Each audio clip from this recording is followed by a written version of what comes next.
and welcome back to my channel True Crime and Trials, where I discuss true crime and trials. My name's Lindsay and I'm back with another 2 witnesses in the Bob Durst trial. So without further ado, I'm trying to get through all these as quick as possible so I can get caught up with them all, because I don't really want to miss the end of this. I want to try and keep on top of it all so I know what's going on. I do try and keep track on Twitter. So the next witness is Lisa DePaulo, and Lisa is currently a freelance magazine journalist, which means she's basically a journalist, which she has been for 36 years. In her career, the magazines she has worked for are GQ, Vanity Fair, New York Magazine, Vogue, George, Talk, and some more. In early January of 2001, she was assigned by New York Magazine to go out to LA and cover a murder that had just happened to a former writer at New York Magazine, and that's when she heard of the name Bob Durst. So obviously we know she went out to cover the Susan Berman murder. Lisa had never met Susan, but she knew who she was because she says that Susan had written some great pieces. Her purpose of going out to LA was to find as many people as she could who knew her, to talk to as many people as she could about the theories of what happened to her. Due to this, Lisa wrote several articles, one of which was called Who Killed the Gangster's Daughter, and this was published approximately 12th of March 2001. Lisa knows Nick and Terry Chavin, as they were originally anonymous sources of Lisa's. Then after she heard from Mr. Lewin, she asked them if they would be willing to go on the record about the things they had told her in 2001, which they agreed to. Lisa interviewed Nick on the 10th of December in 2001, which she tape recorded, and then she transcribed the notes. And here you can see part of that, which is Nick telling Lisa about what Susan told him about Bob killing Kathy. Terry Chavin is Teresa Chavin, Nick's wife, who Lisa spoke to first on the 29th of November 2001, which Lisa is asked to read out again, and it's Terry talking about Bob and what she knows and how she felt about it all. In it, Terry says that Nick was the only one that wouldn't believe that Bob had killed Kathy, but Terry did. And if you want to hear Lisa read out the transcription of the interview she did, please go watch it. It's just way too much for me to type out. At the time of the interviews, Bob was a fugitive from Texas, so obviously this was after Morris had been murdered, but before Bob had been caught. Lisa also wrote an article for Talk magazine called What Made Bobby Run. In this article, Lisa talked about the Morris Black killing and Kathy's disappearance. In the article, Julie quoted someone called Julie Smith, who had said to Lisa at the memorial there were troubling anecdotes shared in the same private moments before and after the service. One of Berman's friends, mystery writer Julie Smith, stood dumbfounded when another mourner told her that Susan had told him that she knew Bobby killed his wife, obviously referring to Nick. Lisa came into contact with Janine Pirro in the spring of 1999, which Lisa had contacted her to do a profile for her for the New York Times, and this was right when her husband had been indicted. And obviously later, Janine provided Lisa with information on the reopened Kathy Durst investigation. Janine had led Lisa to believe that they had made contact with Susan prior to her death, which Lisa later discovered was not true. Janine Pirro also gave Lisa a copy of the cadaver note, which came with conditions. A detective from the Galveston case also provided Lisa with information after the Galveston trial, and then at some point Lisa became aware that the detective and Janine had a romantic relationship, which she found out from Janine herself.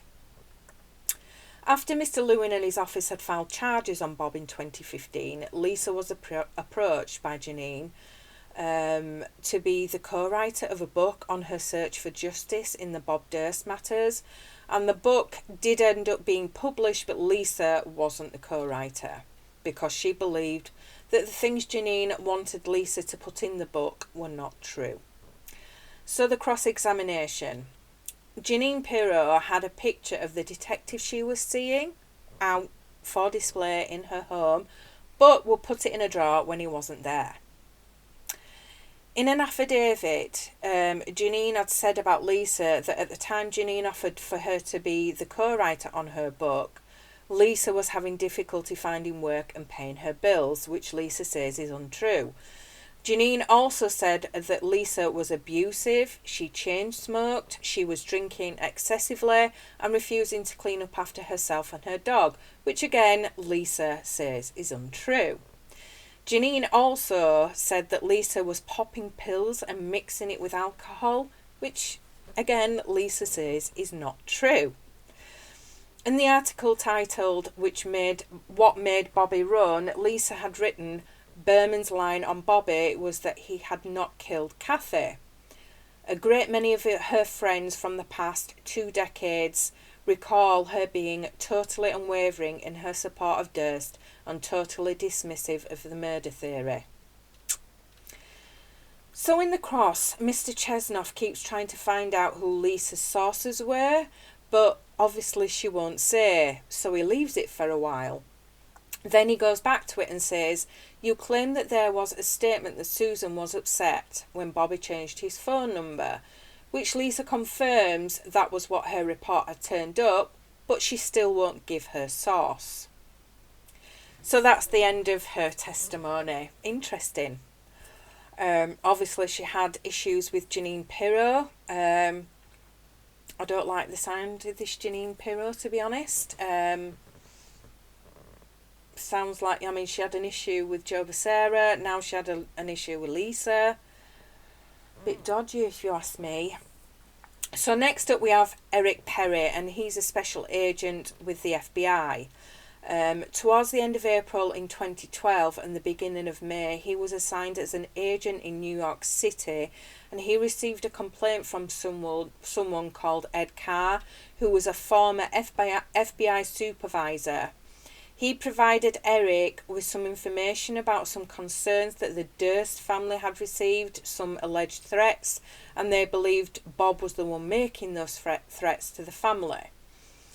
They're referring to some of those threats, God, I can't say that word, occurred during the filming of The Jinx. If you've seen it, you can remember Bob standing outside the Durst organisation, and then you see him outside Doug's home.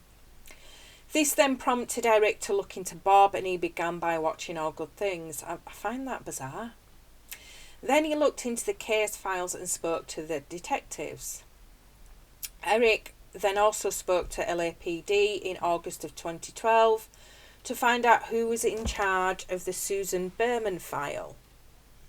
Eric was also contacted by Mark Smerling in late November, and there had been no public publication of what Eric was doing at the time, but a tweet had been put out by an independent blogger.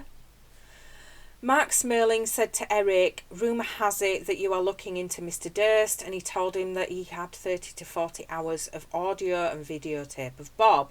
They later set up a meeting with Smerling and Jarecki. Eric also flew out in November of 2012 to LA, and they got a copy of the file for Susan's murder. And then Eric also got into contact with Mr. Lewin. Eric was part of the team that helped track Bob down after episode 5 of The Jinx aired, up until the point he was arrested in New Orleans. After that, Eric didn't have much involvement in it until now. So at the end of his, the state announced that they will be